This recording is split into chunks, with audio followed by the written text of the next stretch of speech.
함께 사도신경으로 우리의 신앙을 고백하겠습니다. 나는 전능하신 아버지 하나님 천지의 창조주를 믿습니다. 나는 그의 유일하신 아들 우리 주 예수 그리스도를 믿습니다. 그는 성령으로 잉태되어 동정녀 마리아에게서 나시고 본디오 빌라도에게 고난을 받아 십자가에 못 박혀 죽으시고 장사된 지 사흘 만에 죽은 자 가운데서 다시 살아나셨으며 하늘에 오르시어 전능하신 아버지 하나님 우편에 앉아 계시다가 거기로부터 살아있는 자와 죽은 자를 심판하러 오십니다. 나는 성령을 믿으며 거룩한 공교회와 성도의 교제와 죄를 용서받는 것과 몸의 부활과 영생을 믿습니다. 아멘. 찬송가 258장으로 우리 주님을 찬양하겠습니다.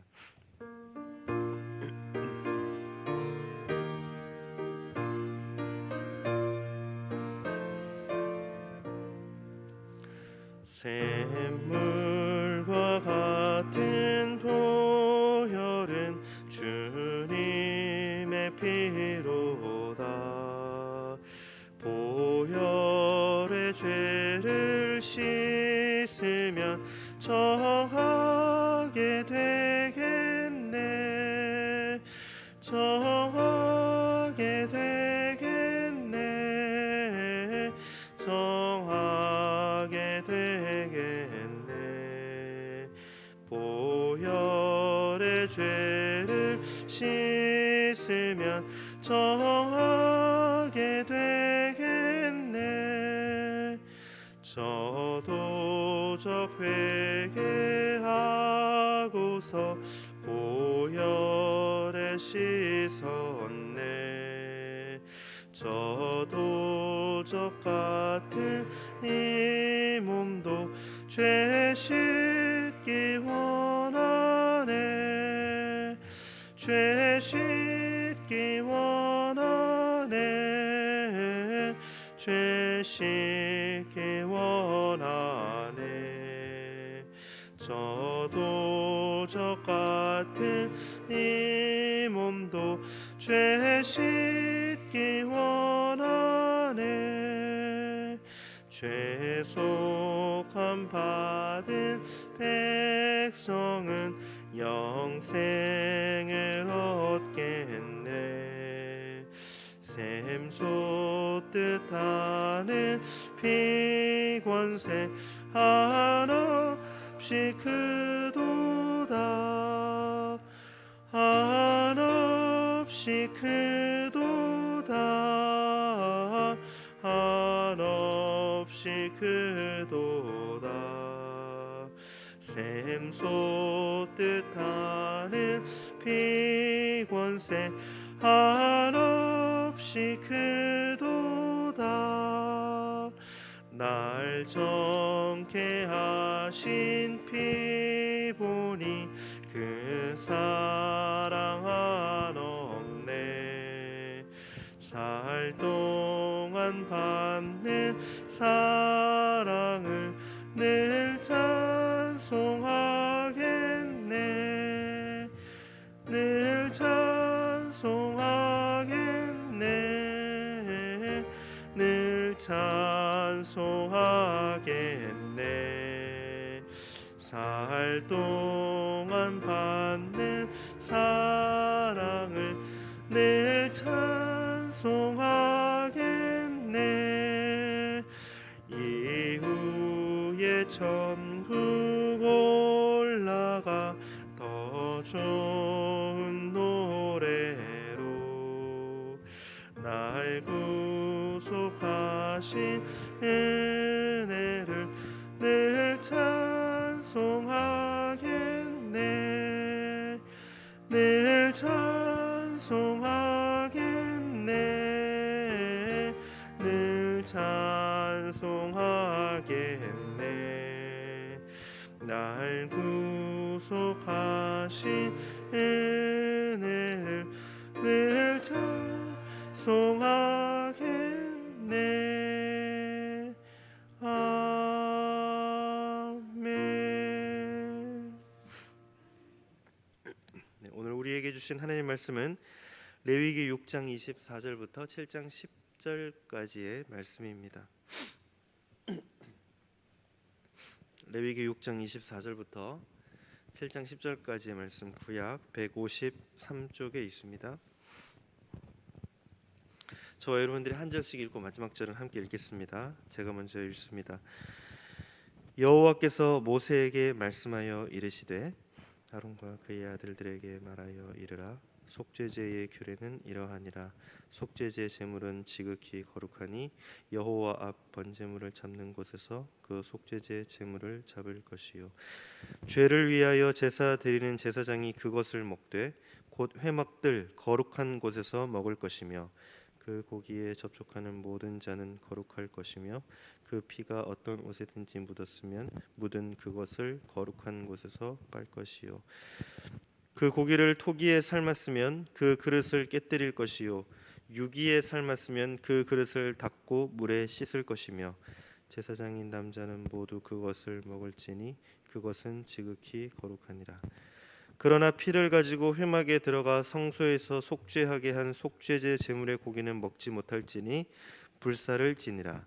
속건제의 규례는 이러하니라. 이는 지극히 거룩하니 번제물을 잡는 곳에서 속건제의 번제물을 잡을 것이요 제사장은 그 피를 제단 사방에 뿌릴 것이며 그 기름을 모두 들이되 곧 그 기름진 꼬리와 내장에 덮인 기름과 두 콩팥과 그 위의 기름 곧 허리 쪽에 있는 것과 간에 덮인 꺼풀을 콩팥과 함께 떼어내고 제사장은 그것을 다 제단 위에서 불살라 여호와께 화제로 드릴 것이니 이는 속건제니라.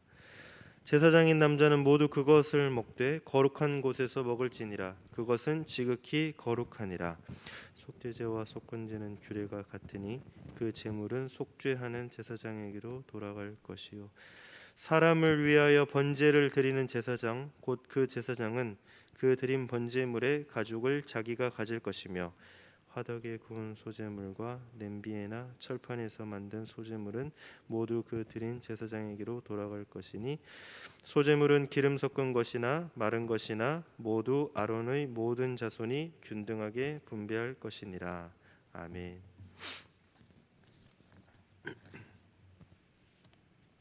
네, 레위기는 크게 5가지의 제사가 나온다는 것을 잘 알고 계실 겁니다.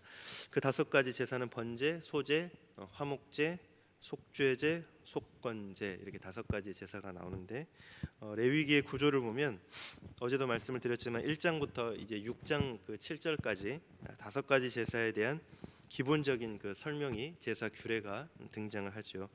그리고 나서 그 5가지 제사에 대한 추가적인 규례가 등장을 합니다. 오늘 본문은 그 중에서 속죄제와 속건제에 대한 그 추가적인 규례를 말씀하고 있습니다. 속죄제와 속건제 규례를 다루는 본문의 말씀을 주의 깊게 보면 오늘 본문의 말씀을 보면 거룩하다라는 단어가 반복적으로 자주 등장하는 것을 알 수가 있습니다. 먼저 25절의 말씀을 보면 속죄제 제물은 지극히 거룩하다라고 말씀을 하고요.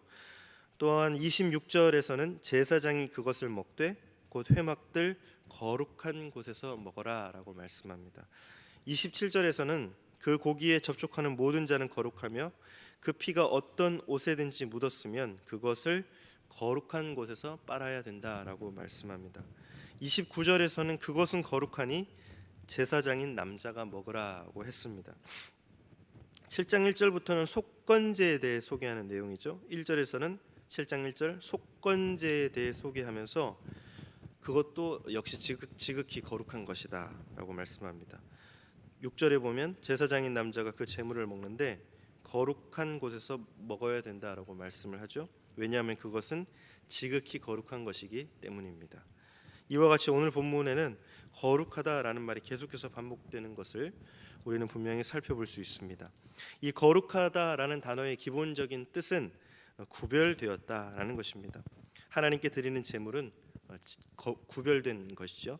또한 그 제물을 올려드리는 제사장과 그것을 먹는 자들, 그것을 접촉한 모든 사람들도 모두 거룩하게 구별되어야 한다라는 것입니다.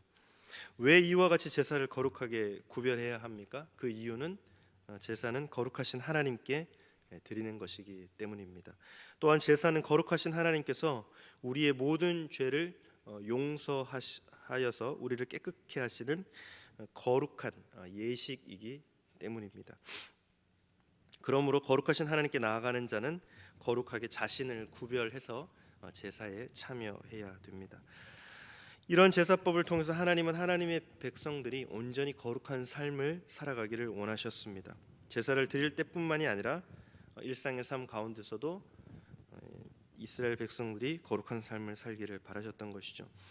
오늘 저희들이 레위기에 나오는 이 제사법을 통해서 배워야 할 것은 바로 이러한 거룩함입니다. 레위기 11장 45절은 분명히 말씀하지 않습니까? 나는 너희의 하나님이 되려고 너희를 애굽 땅에서 인도하여 낸 여호와라. 내가 거룩하니 너희도 거룩할지어다. 네, 이것이 바로 하나님이 이스라엘 백성들에게 요구하신 거룩함이지요. 하지만 오늘 말씀을 통해 우리가 또 주의 깊게 볼 것은 거룩해지는 것과 거룩해져야 된다라는 말은 서로 다르다라는 것입니다. 레위기에 나오는 여러 규례들을 보면 오해하는 부분들이 참 많습니다. 오늘 본문에서 제사장은 그 제물을 거룩한 곳에서 먹으라고 했고 그 고기에 접촉한 모든 자는 거룩할 것이라고 했습니다. 27절 말씀을 보면 그 고기에 접촉하는 모든 자는 거룩할 것이며, 이런 말씀들에 대해 한 가지 오해하는 점은 그 고기에 접촉한 자는 모두 다 자동적으로 거룩하게 된다라고 이해하는 부분입니다. 실제로 구약 시대의 많은 이스라엘 백성들이 이와 같이 오해를 많이 했습니다. 제사에 참여했기 때문에 자동적으로 자신은 거룩해진다라는 것입니다. 그 거룩한 고기에 접촉하였으므로 자신들은 거룩해진다라고 생각한 것입니다. 이런 생각이 결국 이스라엘 백성들을 율법주의에 빠지게 만들었습니다. 오늘 본문이 가르쳐 주는 것은 우리는 결코 자동적으로 거룩해지는 것이 아닌 거룩해지는 삶을 살아가야 된다라는 것입니다. 그 고기에 접촉하는 자는 자동적으로 거룩해지는 것이 아니라 거룩해져야 한다라는 것입니다. 그래서 옷에 피가 묻었으면 거룩한 곳에 나아가 빨아야 되죠. 그래야 거룩해질 수 있기 때문입니다. 그 고기를 토기에 삶았으면 그 그릇을 깨뜨려야 합니다. 거룩해져야 된다라는 것이죠. 유기에 삶았으면 깨끗이 닦아내야 합니다. 자동적으로 거룩해진 것이 아닌 거룩해져야 되기 때문이다라는 것입니다. 언뜻 생각하면 이러한 규례는 앞뒤가 맞지 않는 것처럼 보입니다. 거룩한 제물에 닿았는데 왜 그것을 다시 씻어야 되나라는 것입니다. 그런데 여러분, 만약 거룩한 것에 접촉하였으므로 자동적으로 거룩해진다라면 굳이 이렇게 다시 깨끗하게 씻을 필요가 없지 않겠습니까? 토기를 깨뜨릴 필요도 없고 유기를 씻을 필요도 없다라는 것입니다. 하지만 정확히 말씀을 드리면 그들이 드린 제물은 하나님께 구별되었기 때문에 거룩한 것이 맞기는 맞지만 동시에 제사장의 죄가 전가되었으므로 그 제물은 오염되기 마련입니다. 그러니 쉽게 이야기 드려서 제물은 문제가 없습니다. 문제는 그 제물을 만진 죄된 인간 가운데 있는 것이죠. 하나님께 드려진 제물은 그 자체로 거룩합니다. 하지만 그것을 만진 사람은 거룩하지 않기 때문에 우리는 다시 그것을 만짐으로 말미암아 거룩함으로 나아가야 된다라는 것입니다. 그래서 그 고기에 접촉하는 자는 거룩해져야 하고 그 피가 묻었으면 그 거룩한 곳에서 빨아야 하고 그 고기를 삶은 그릇은 깨뜨리거나 닦아야 된다라는 것이죠. 다시 한번 말씀드려 제사를 드리는 사람은 자동적으로 거룩해지는 것이 아닌 거룩함으로 나아가 거룩해지는 삶을 선택해야 된다라는 것입니다. 제사에 참여하고 그 제물에 접촉하는 사람은 자동적으로 거룩해진다라는 생각은 율법주의에서 나왔습니다. 자동적으로 거룩해지는 것이 아니죠. 제사에 참여하는 사람은 그 제사를 통하여 거룩하게 되었지만 동시에 거룩해져야만 된다라는 것입니다. 이 개념의 차이를 알지 못하면 오늘날 우리 역시 율법주의적인 신앙을 가질 수밖에 없습니다. 주의 만찬이라는 의식에 참여하여 그리스도의 살과 피를 먹고 마셨다고 해서 우리가 구원받는 하나님의 자녀가 자동적으로 되는 것이 아닙니다. 오히려 구원받은 하나님의 자녀로서 그 거룩한 만찬에 참여하며 날마다 우리의 삶에 그러한 거룩한 삶을 살기로 결단하는 믿음이 있어야만 우리는 거룩해질 수 있다는 것이죠. 세례를 받았다고 해서 예배를 드린다고 해서 우리가 헌금을 드리거나 헌신을 드렸다고 해서 자동적으로 거룩해지는 것이 아닙니다. 그 모든 것에는 믿음이 있어야 됩니다. 세례를 받고 믿음이 있어야 되고 예배를 드리며 믿음이 있어야 되고, 헌금을 드려도, 헌신을 드려도 믿음이 있어야 그 거룩한 것을 하나님께서 허락해 주신다라는 것입니다. 저와 여러분은 오늘도 신앙과 삶의 한 걸음 한 걸음을 내딛음으로 구원의 여정을 이루어 가고 있습니다. 우리가 언뜻 보기에 구원받는 것은 상당히 간단해 보입니다. 사도행전 16장 31절에 주 예수를 믿으라, 그리하면 너와 내 집이 구원을 받으리라.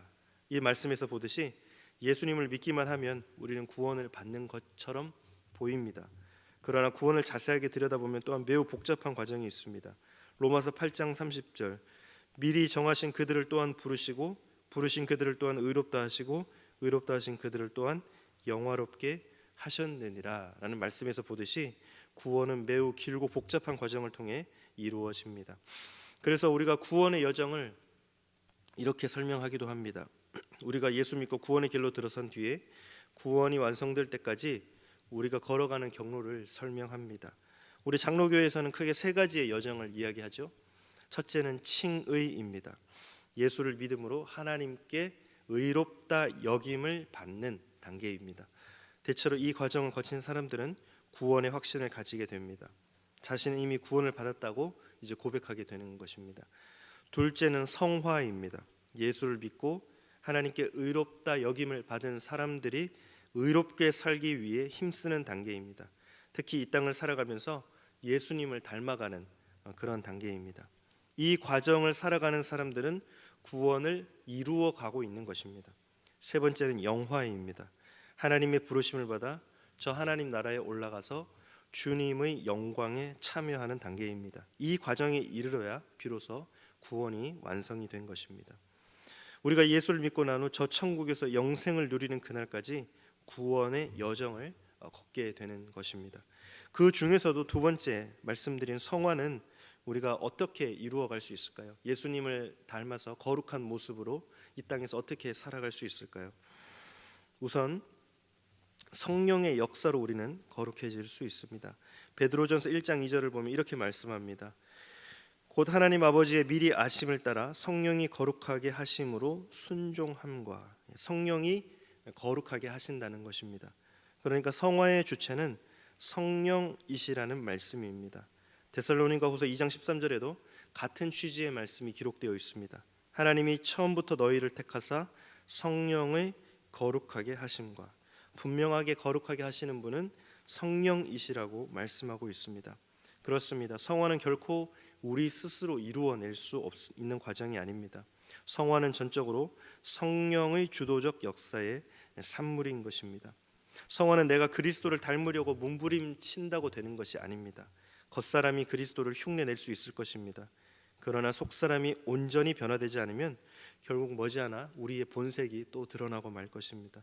그래서 성화는 속사람의 변화로부터 우러나와야 합니다. 이 속사람의 변화는 전적으로 성령의 역사죠. 성령께서 내 안에 계시면서 우리의 속사람을 새롭게 빚어주실 때 가능합니다. 그래서 우리는 성령의 거룩하게 하심이라는 말씀을 믿고 인정해야 합니다. 그리고 성령께서 나를 거룩하게 하실 수 있도록 성령을 초청하고 그분께 우리를 맡겨야 합니다.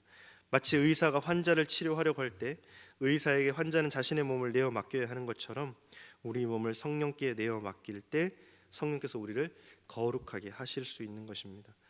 다음은 말씀과 기도로 거룩해질 수 있습니다. 디모데전서 4장 5절을 보면 이렇게 말씀합니다. 하나님의 말씀과 기도로 거룩하여짐이라. 하나님의 말씀과 기도로 우리가 거룩해질 수 있다는 것입니다. 성령께서 우리를 거룩하게 하시도록 하려면 우리는 어떻게 해야 할까요? 한마디로 말하면 성령께서 우리 안에서 충만히 역사하실 환경을 만들어 드리는 것입니다. 에베소서 5장 18절을 보면 이렇게 말씀합니다. 술 취하지 말라. 이는 방탕한 것이니 오직 성령으로 충만함을 받으라. 우리가 술 취하고 방탕한 삶을 살게 되면 우리 안에서 성령께서 역사하실 수가 없다는 말씀입니다. 우리 그리스도인들이 성령을 받아 성령께서 우리 안에 거하신다고 해도 우리가 술을 즐기고 세상 향락을 즐기면 성령께서 내 안에서 역사하시는 것을 멈추고 계신다는 것입니다.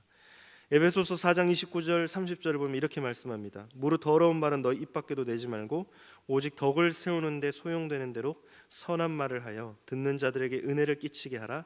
하나님의 성령을 근심하게 하지 말라. 우리가 입에 더러운 말을 하게 되면 성령께서 우리 안에서 근신한다는 것입니다. 우리가 거짓말을 일삼고 악한 말을 떠벌리고 살아간다면 성령께서 우리 안에서 근신하면서 충만하게 역사하실 수가 없다는 것입니다. 그렇습니다. 우리가 우리 심령의 환경을 성령께서 역사하시기 좋지 않은 상태로 만들어 버리면 성령께서 충만하게 역사하실 수가 없습니다. 이런 상태가 계속되면 우리는 결코 성화의 과정을 제대로 밟을 수가 없는 것입니다. 그러면 어떻게 해야 할까요? 바로 말씀과 기도입니다.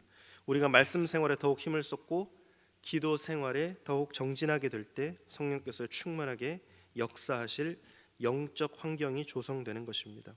우리가 이런 환경을 만들어 드릴 때 성령께서는 충만하게 역사하셔서 우리를 더욱 거룩한 자리로 나아가게 해 주시는 것입니다.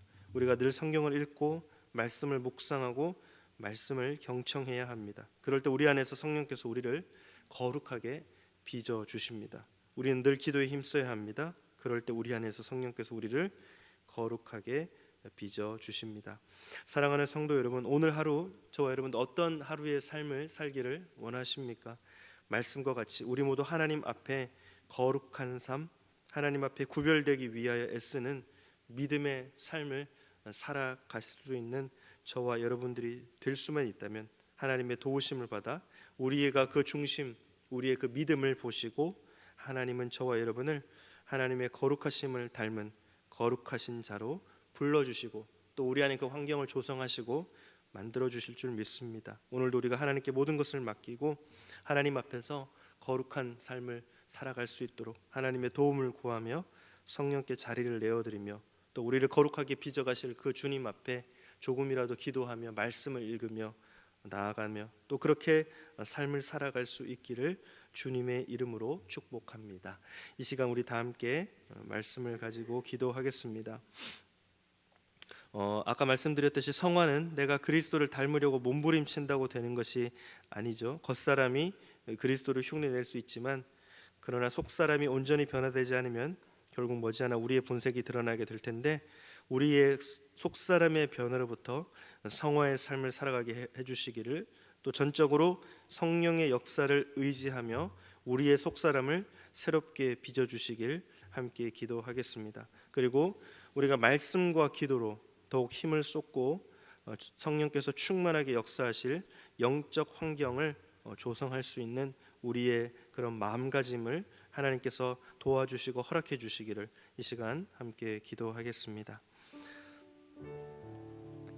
하나님 감사합니다. 우리가 주님을 닮아 거룩해지는 성화의 삶을 살아가기를 원합니다. 하나님 도와주옵소서. 하나님께서